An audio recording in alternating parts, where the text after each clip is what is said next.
What's up, kings and queens? It's Renita Nicole, and yes, it's me for real. And it is the last day of 2019. And honestly, I am so excited to be going into a new year, a new decade, a new chapter. We're just gonna get right into it. I already am working on my brows. I actually started filming and realized I never pressed record, so there's 13 minutes of me talking, so I have to start over again. So we're just gonna get right into it because I have some things to do, some places to be. So yeah, I'm gonna start from the beginning. I wanted to discuss why I'm happy to go into the new year, but first I wanted to talk about this past decade, where I was 10 years ago, what I learned this decade, what I would do differently, like that. So 10 years ago, 2010, I had my daughter. I had just turned 18 and I had my daughter. Not a lot of people know how old I was when I had my first child. But yeah, I was pregnant at 17 and I had my daughter when I was 18. Now, for the longest, everyone else, I blamed everyone else for how this past 10 years has gone, except for the last year and a half has been my ownership, my time of ownership, my time of understanding, my time of healing, not fully healed, but healing. God has been allowing me to see certain things. Like, he's just been showing me within these past few years, like, yo, if you never went through this, you wouldn't have been able to do XYZ. If you didn't see this, then you wouldn't be doing this for your children. You wouldn't know this when it comes to your children. So yeah, so 10 years ago, I had my daughter. But before that, like I said, I was 17. And I had no direction. So for me, it was kind of, you graduated. All right, go ahead and figure it out. And certain life circumstances brought it to that. It wasn't like my parents were just evil people and just didn't care. We went through a lot. There was, just personal things. So I had to figure it out. I had to find direction. And instead of using my biblical background, my church background, and seeking God, I wanted love. I wanted somebody to pick me up. I wanted my knight in shining armor to come and rescue me and take me away from the mean monster called life.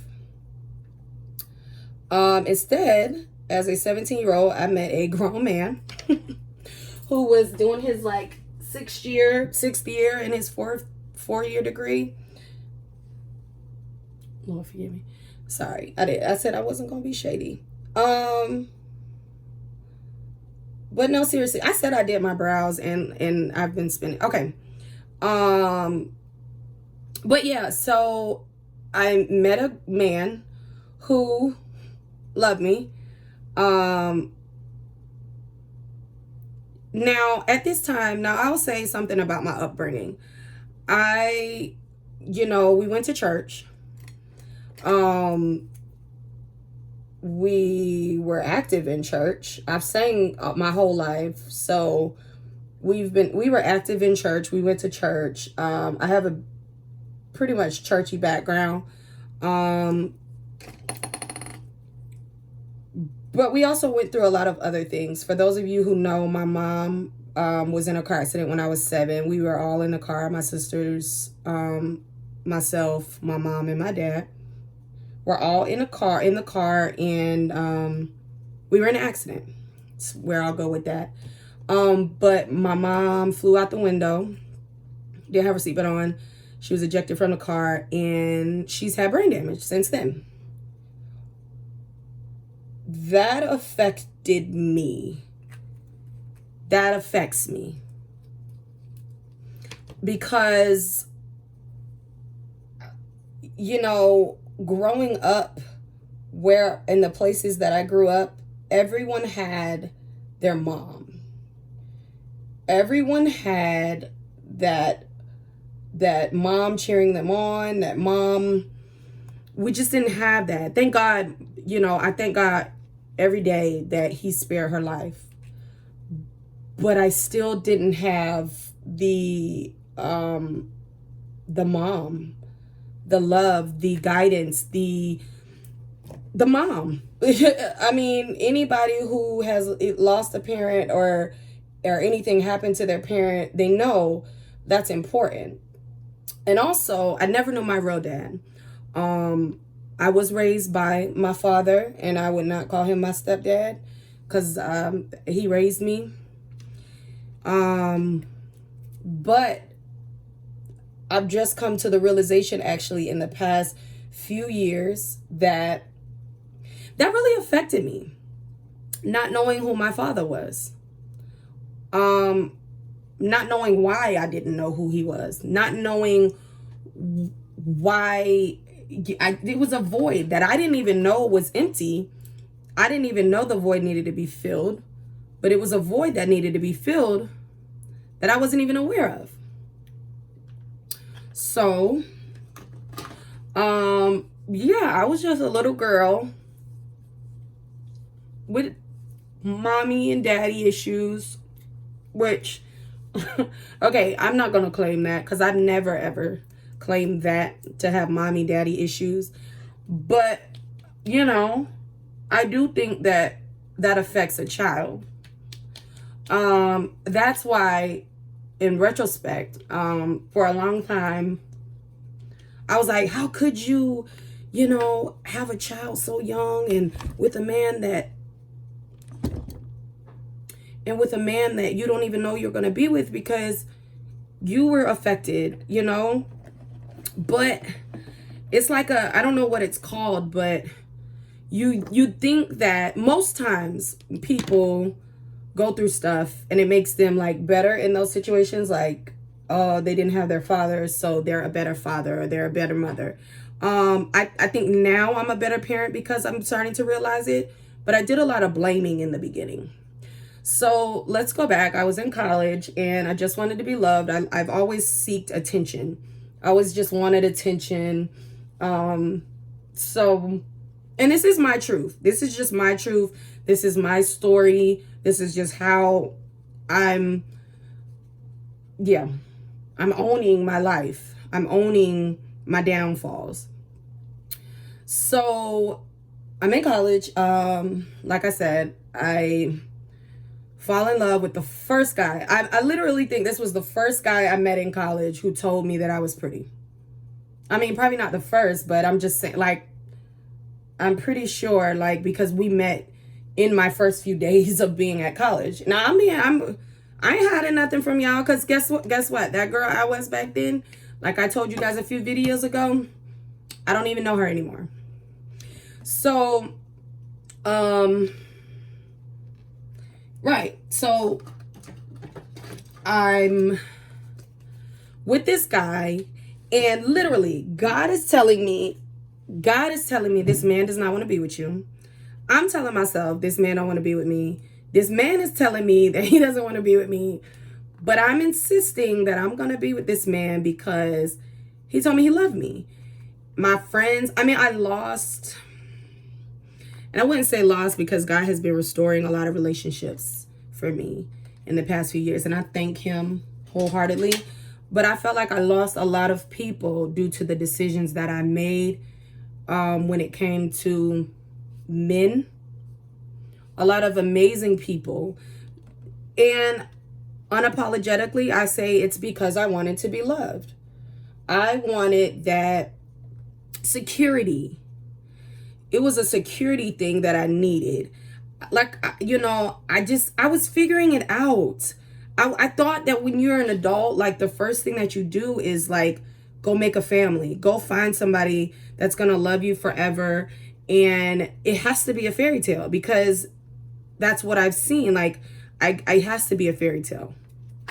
So yeah, I start so I'm pregnant. So I found out I'm pregnant, right? By a man who's already told me that he doesn't love me. By a man that already told me that he doesn't want to be with me. He has other women.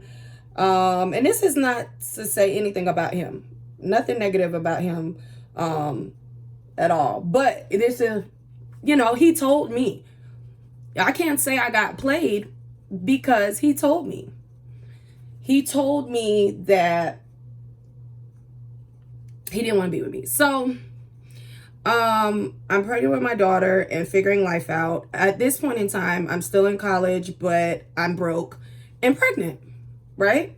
Figuring it out. I don't come from money, so I can't, you know, and because of circumstances, I couldn't just go back home.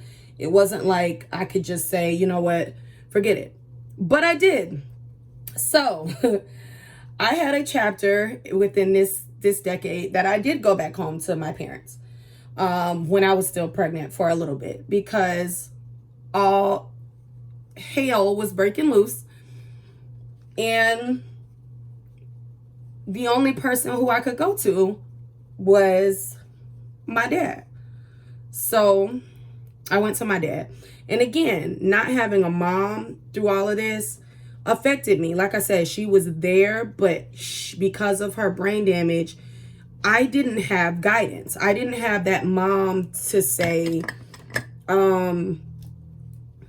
like, no, this is what we're going to do. You pick yourself up. You're pregnant. We're going to have this baby and we're going to be okay. I didn't have that. So my dad was kind of that person, but I couldn't really, like, it wasn't the same. It wasn't the same. And then I went through this like rebellious stage where even after I had my daughter, okay, no. Shh, go back. So then I went through this rebellious stage. No. It was a stage of denial. Like I said, the gentleman that I was with that fathered my daughter, he didn't want to be with me, but I didn't care. So I did a lot of stupid stuff. Like, when I say stupid, stupidity is going all the way to a whole nother city just to beg him to be with me. He then agreed. And we were homeless for a long time together, living in hotels. I'm pregnant and it was so embarrassing back then. Now I can talk about it because I'm living my truth. So we were living in hotels, you know, seeking help from friends, and really, I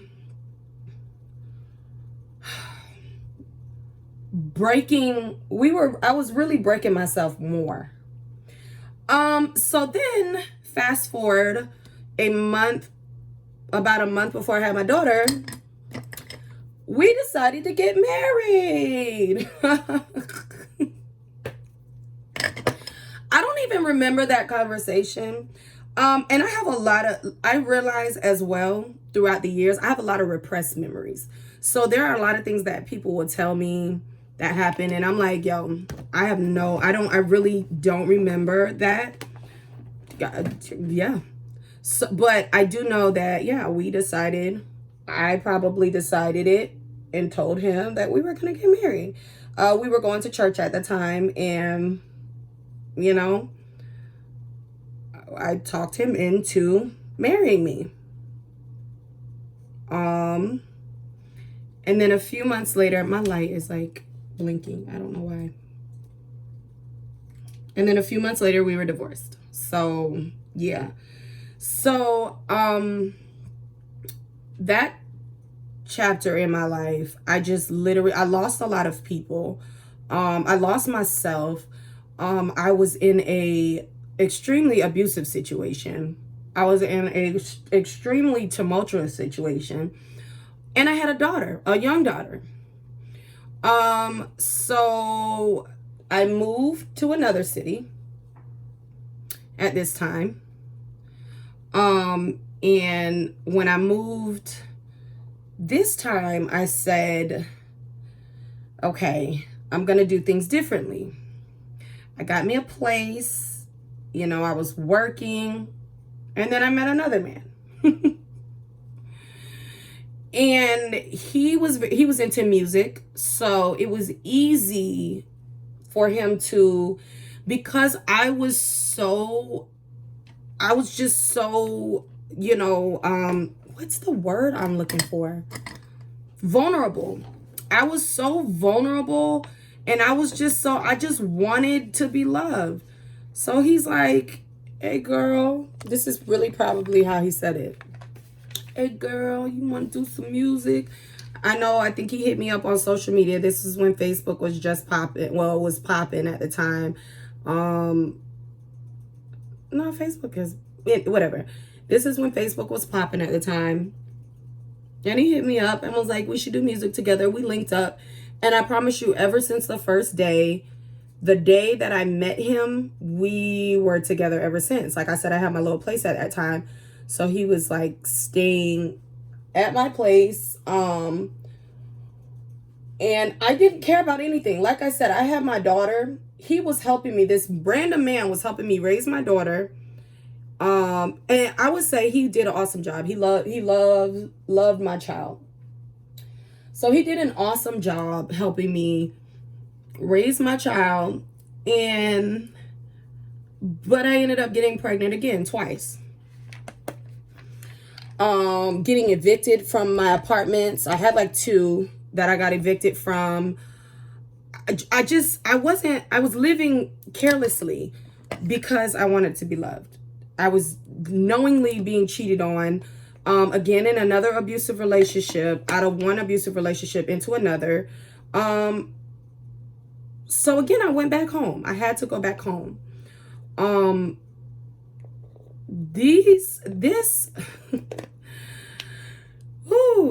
Now I'm telling you what happened to me in this decade. This is not my life, like my lifespan. This is in the last 10 years. Well, I was still a child, so whatever. But, so I had to, I moved back home. And then when I got home, I was working hard, taking care of my kids. Everything was awesome. And then I met another man. So, this time, I don't know what still to this day, I'm still trying to figure out, like, Renita, what was it? Because I love myself. Like, no, I didn't love, I mean, there's no way I could love myself and be doing what I was doing. But I felt like I loved myself. I felt like I was beautiful because men validated it. I didn't feel like I was beautiful because I wanted to be beautiful. I felt like I was beautiful because there were men that would validate my beauty. So I met this guy, right? And things were terrible from the beginning. Like, to be honest, he was an amazing person. It was just a terrible relationship. That's when I got pregnant again.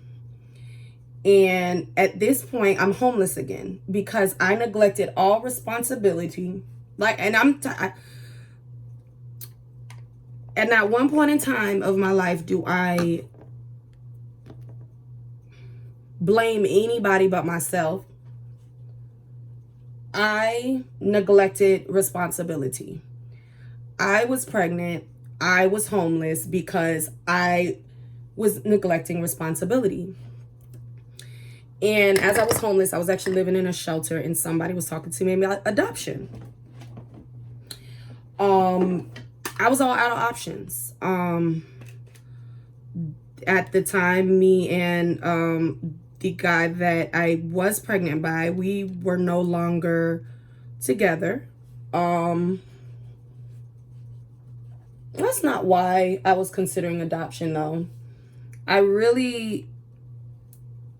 wanted better. I said, no, I'm not going to put another child into the same cycle of mess. because it's enough is enough. I think that this was in 2013, and enough was enough. I had enough. By this time, I'm pregnant with my 4th child. Yep.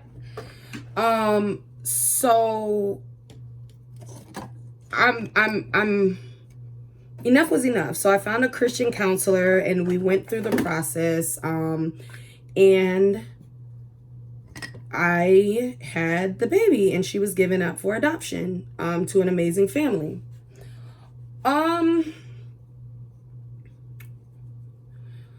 So life is still happening at this time. Life is still happening. I'm getting back on my feet. At this point, I did get another place. I'm working again. And I'm fine. I found myself again. I think after that, I realized where things were starting to go wrong. And I stopped blaming everybody and I started taking ownership and saying, if no one around me changes, I need to change. I started seeing myself for who I was, and I was disgusted by who I was, but nobody could see that because I would still put on a facade as if I was, sorry guys, my light is acting raggedy. As if nothing was wrong. Not as if I could do no wrong, because I was always a person that lived in my truth. I'm not perfect. I've never been perfect, and I own it. I own it. If I've done anything in these past 10 years that has offended you, hurt you, I am truly sorry. I'm not that person anymore, but I can say that I've made a lot of mistakes. I've hurt a lot of people. I've done a lot of things that I'm not proud of, that I'll never be proud of. But I will say that because of that, I can boldly step out of that, and it's not too late to be a better me. I don't want to cry. I just did all this makeup. I'm not going to cry. I'm not going to cry. Okay. I can boldly be a better me. I've been hurt by a lot of people. A lot of people took advantage of me. A lot of people, I'm a very kind person. People misunderstand me.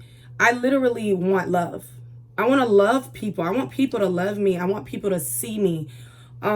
So I go far, I go far for love. I do a lot for love.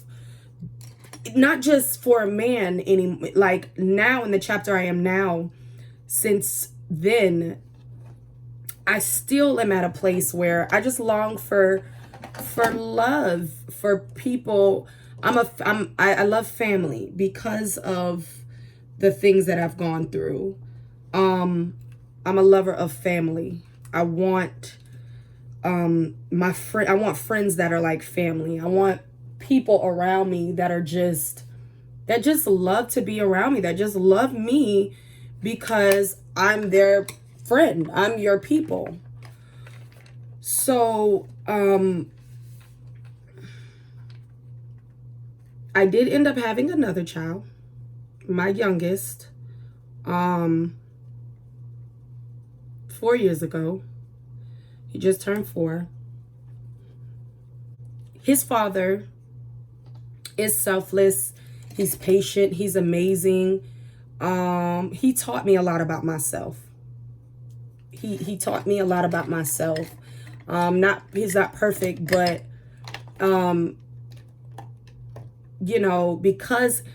because we both been through so much, he was able to see me past my actions. He was able to see me for, like, this is a broken woman who just wants love. He was able to see me for that.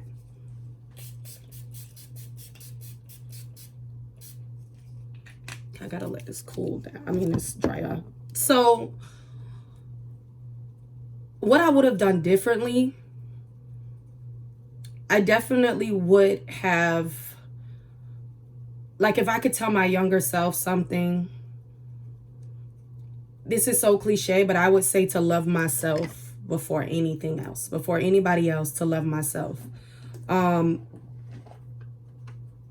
I wasn't able to, until the past few years, to love myself, because I was too busy letting everybody else write my love letter for me.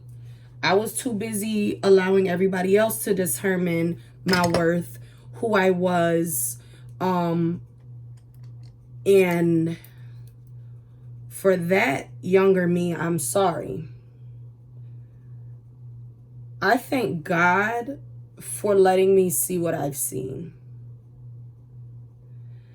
because my daughter will always know that she is amazing, that she's beautiful, that a man will never validate her. My daughter will always know what my mom couldn't give me. I know that was that I couldn't, she couldn't, my mom, I am not upset because she couldn't.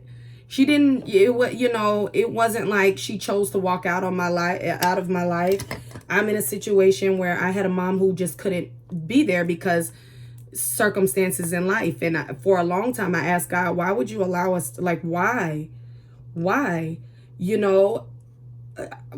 would we have to deal with that? And then I dealt with so many things throughout the years. In this decade alone, I've dealt with so many things, that even chapters that I would never even read out loud. And I'm like, God, you were there. Were you there? I'm still dealing with that, honestly, to this day. Still dealing with, God, were you there? What did I make you angry? Do you hear me? Do you see me? It's hard when you go to church, and you see people, even in their mess, still get blessed. And I just felt like I was losing. And I'm like, well, what's so bad about me that you can bless them, even though they're imperfect, but you can't bless me? And I realized I was being blessed. I didn't receive the same blessings that other people receive, but also I didn't know what hell they were dealing with. And my life has always been about people pleasing. So I did this to please a man. I wanted to fit in. I wanted to be the one that people talk about positively. I want to help that person. I want people to know that I'm more than just this. I wanted people to, even my family, I wanted them to see me more as something special. Okay, I had a mini meltdown because I lost my lash, but I found it. So let's finish. I don't know what I was talking about. I don't remember what I was talking about. Let me go back and see what I was talking about, and then I'm gonna come back. Okay, now I know what I was talking about. So even now, I talk to God, and I ask God, I need a miracle. I need something that's gonna put me in a position to be better, to do better for my family, to set my kids up with generational wealth. I need more. I need to be doing more. I need to be doing more. I need, something.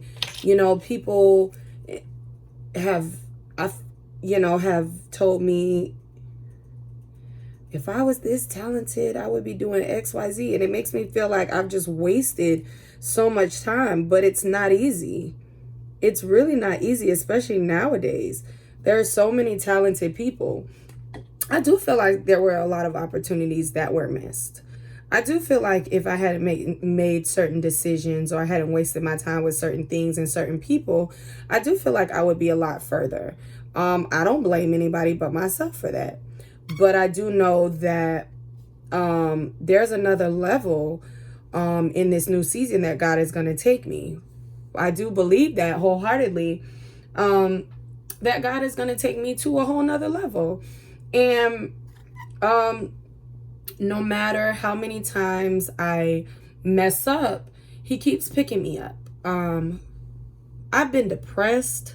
I mean, like, seriously depressed, like in the hospital, suicide attempts, more than one, in this decade. Like, literally telling myself that my life is not worth it because I keep going through. Again, that's something that I'm struggling with and still healing from. I'm still struggling with depression because of my childhood. I'm still struggling with depression because of some of the things that happened within this last decade. I'm still struggling with a lot of things. So I am trying to maneuver through life blindly. Not really blindly, but I mean, I don't see the silver lining yet. I don't see the miracle yet, but I'm at a place where God is showing me, like, he's showing me the road without showing me the mountaintop. Like, I can see how to get there. I have the direction. Like, I'm finally hearing God say, you're on the right road. You just have to keep going. And I think a lot of me just didn't hear God say, keep going. Like, for a long time, I felt like, why am I going to keep going? Like, what am I going for?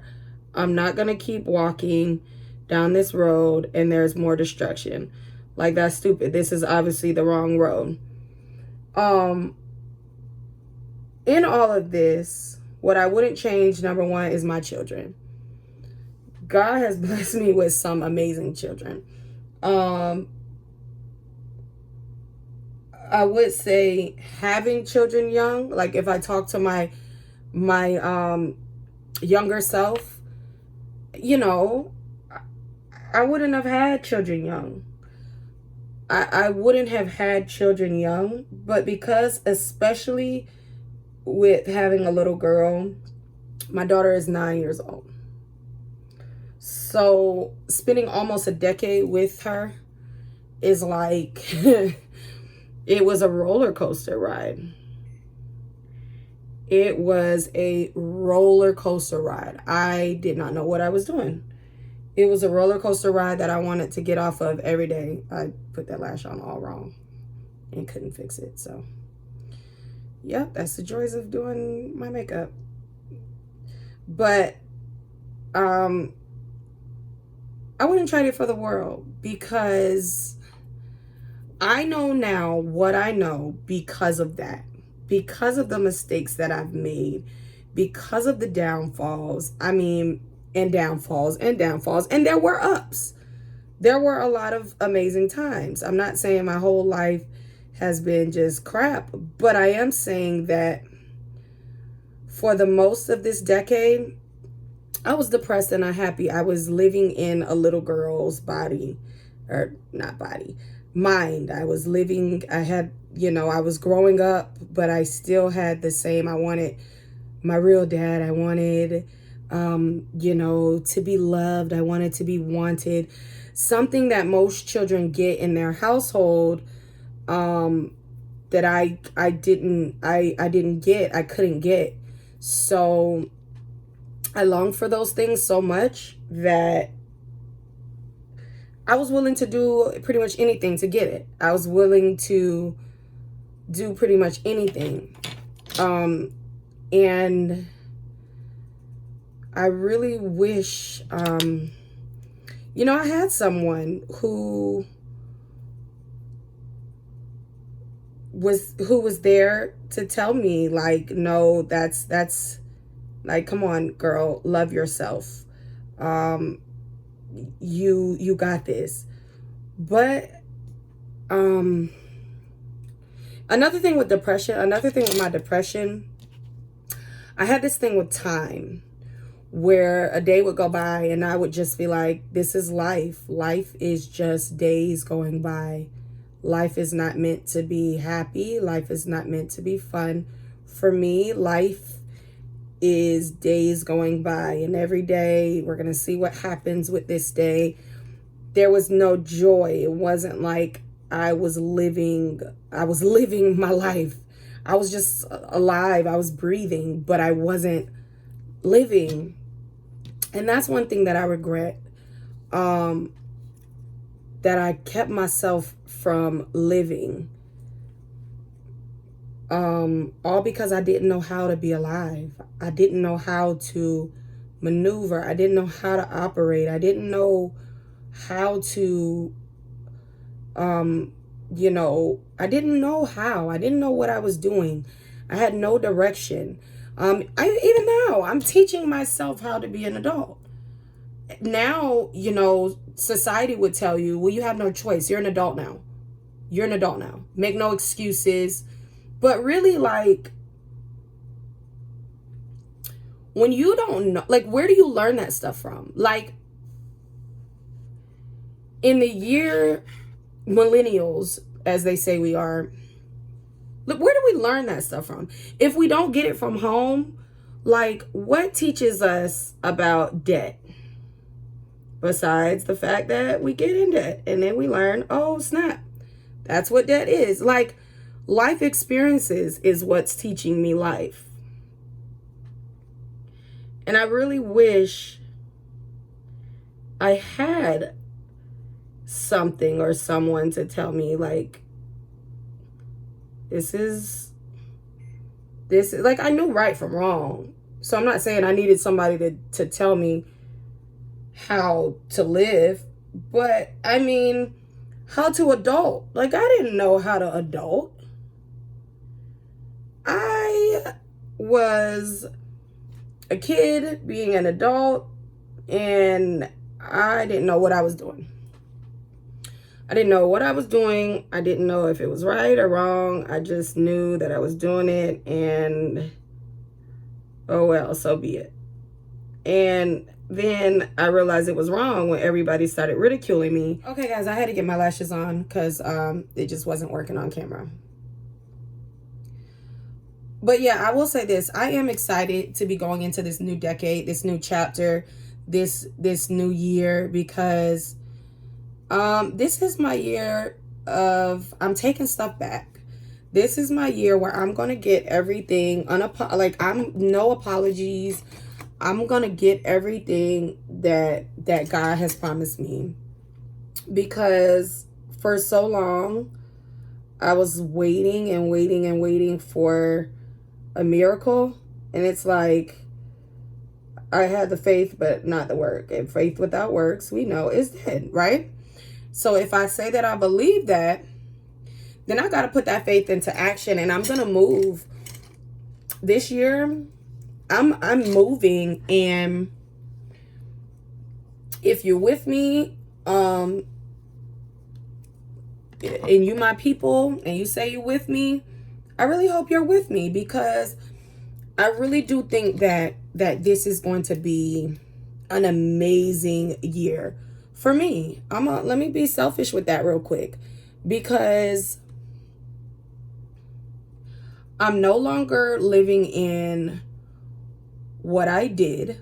I know I'm no longer living in excuses. I'm no longer living in what was done to me. I'm living in what I got to do to win. So this year will be my win year. End of story. End of story. This year will be my win year.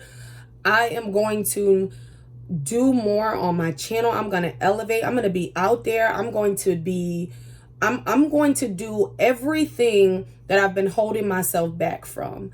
Not that anybody was holding me from doing, but that I was holding myself back from. I'm going to go get it. I'm going to conquer, and I am going to win. Y'all watch what I tell you.